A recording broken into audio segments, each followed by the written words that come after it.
భయపడకుము, దేవుని వలన కృప పొందితివి. హల్లెలూయా.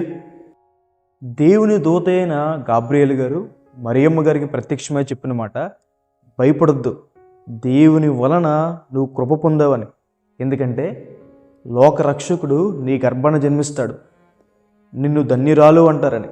క్రిస్మస్ సందర్భంగా దేవుడు మనకు అందించే వర్తమానము భయపడొద్దు, ఎందుకంటే దేవుని వలన మీ జీవితంలో అద్భుత కార్యాలు జరుగుతాయి కాబట్టి.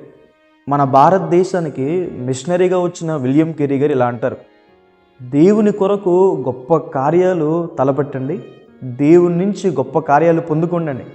మనకి గొప్ప విశ్వాసం, గొప్ప సమర్పణ, గొప్ప విధేయత ఉన్నప్పుడు దేవుడి నుంచి గొప్ప ఆశీర్వాదాలు పొందుకుంటామని. మరియమ్మ గారు పరిశుద్ధంగా యథార్థంగా జీవించారు కాబట్టి దేవుని వలన కృప పొందుకున్నారని. పూర్తిగా పాడైపోయిన యెరూషలేము ప్రాకారం దేవుని వలన కట్టబడిందని. ఒకవేళ మీ జీవితం కూడా పూర్తిగా పాడైపోయిందా, పతనా వ్యవస్థలోకి వెళ్ళిపోయిందా, తిరిగి కట్టబడలేని స్థితికి వెళ్ళిపోయిందా?